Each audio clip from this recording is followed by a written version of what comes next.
প্রত্যেকটা রাজ্য মাননীয় প্রধানমন্ত্রীর সন্তান। কয়েক সপ্তাহ আগে উনি আলিপুরদুয়ারে এসেছিলেন, আজকে উনি দক্ষিণবঙ্গের আর বঙ্গে এসেছেন, কদিন বাদে উনি আবার হয়তো নবদ্বীপ জোনে যাবেন। প্রত্যেকটা জায়গাতেই উনি যাবেন এবং প্রত্যেকটা জায়গাতে একটাই কথা, সেটা হচ্ছে বাংলার উন্নয়ন চাই। উন্নয়ন আর বাংলার মানুষের মধ্যে পাঁচিল হয়ে দাঁড়িয়ে রয়েছে এই মমতা ব্যানার্জির সরকার, দুর্নীতির সরকার।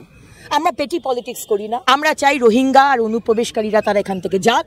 আমার রাজ্যের হিন্দু হোক, মুসলমান হোক, খ্রিস্টান হোক, তারা সমস্ত যা পরিষেবা সেগুলো পাক এই সরকার থেকে, আমাদের কেন্দ্র সরকার থেকে। এবং আগামী দিনে উন্নয়ন হবে এবং আজকেও সেটা উনি বলে গেছেন।